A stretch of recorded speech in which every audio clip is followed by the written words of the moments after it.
সরমনের একটা group Zakir Patwari slogan দিয়ে আসতেছে। আমি তাদেরকে সালাম দিলাম, হাত উঠাই সালাম দিলাম। তারা আমার সালামের জবাব বিনিময় দিল। আমাকে তারা মারতে আসে, হুমকি দেয়। এর 5 মিনিট পরেই তারা ঘুরে এসে আমার উপর আক্রমণ করে, আমাকে অযথা মারধর করে। আমি আসলে এই কামটার কথা আগে শুনেছি। অনেকে আমাকে এদের বিষয়ে বলেছে এরা কিন্তু উগ্র একটা জাতি। জাকির পাটোয়ারিকে আপনি চিনেন যে উনি আপনাকে হামলা করেছে বা ওনার কর্মীরা আপনাকে হামলা করেছে, এতে আপনি শিওর হলেন কিভাবে? আচ্ছা, এটা হচ্ছে গিয়া ওনার তো সারা রামগুজরে ওনার ব্যানার পিস্টন আছে। উনি গাড়িতে ছিল, গাড়িতে ছিল, এটা ছাদ খোলা ছিল, ওখানে মাথা জায়গায় ছিল।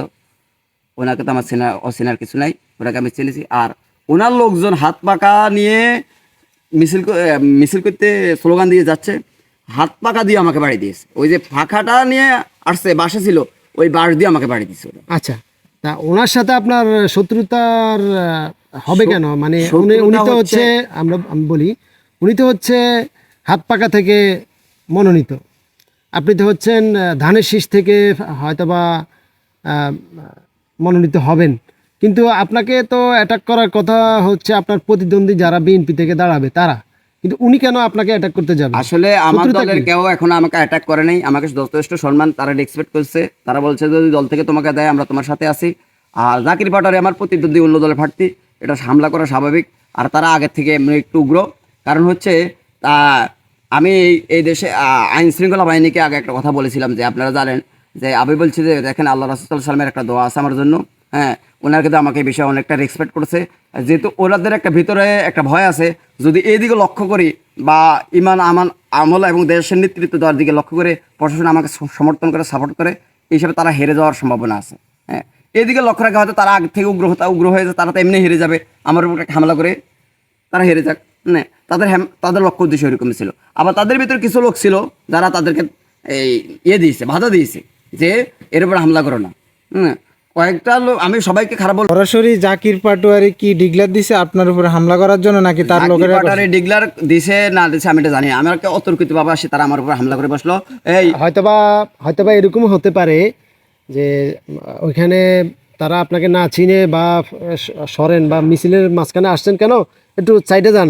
এখন হত দেখে আমি বলি, হত দেখে হয়তোবা জাকির পাটোয়ারি গাড়ি থেকে নামে আসতেছিল তাদেরকে থামানোর জন্য, যে আসলে এরকম হত সৃষ্টি করো না, এখানে বিশৃঙ্খলা সৃষ্টি হইতেছে, আর তোমরা এমন করো কেন, যাও সাইডে যাওয়া, হয়তো বা সুন্দর করে শৃঙ্খলাবদ্ধ হয়ে তোমরা মিছিল করো, এরকম তো হতে পারে। প্লেসটা হচ্ছে কি আপনি গুরুহাটকলা আছে না, গুরুহাটকলার এক পাশে আমরা দাঁড়িয়ে কথা বলতেছি।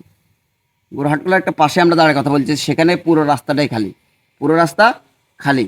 আমি রাস্তা যাওয়ার কোনো প্রশ্নই আসে না। আর ওনাদের এত 50, 60, 100টা মোটরসাইকেলের সামনে আমি যাই দাঁড়াবো, এটা কিন্তু অসম্ভব কথা, চিন্তা করা যায় না। আরেকটা বিষয় হচ্ছে যে জাকির পাটোয়ারি থামাতে আসছে না মারতে আসে, তার মেজাজ দেখেই, লক্ষ্য উদ্দেশ্য দেখেই, আপনি হাঁটার ভঙ্গিমা দেখলে অনেকের বোঝা যায় যে এই লোকটা কি আমাকে ভালোবাসে না আমাকে মারতে আসতেছে। একটা হলো ক্ষিপ্ত, আরেকটা হলো ভালোবাসার চিত্র। এই ব্যাপারে আপনি থানায় কি অভিযোগ করছেন? এবার আমি থানায় অভিযোগ করেছি, এসপি সাহেবকে জানাইছি, এবং অন্যান্য যারা সাংবাদিক আছে ওনারা আমার থেকে কিছু তথ্য নিয়েছে যে আপনার উপর কেন হামলা করা হয়েছে। আমি বলছি যে আমি জানিয়ে না এই বিষয়, আমি এই বিষয়টা জানিয়ে না। আমি রাস্তার উপর হেঁটে যাচ্ছি, আর আমি বেশিরভাগ চলাফেরা করে একা একা, আমি দল বল সৈন্য সঙ্গ নিয়ে চলি না। হ্যাঁ, আমার কাছে ওই যে কলেজের গেট দিয়ে আসতে ছাত্ররা হাতুড়াই দেয়, ভাই কী অবস্থা, আলহামদুলিল্লাহ। শুধু যে কোনো রাস্তা দিয়ে যাই, ভাই কী অবস্থা, আলহামদুলিল্লাহ। আমি একাই চলি।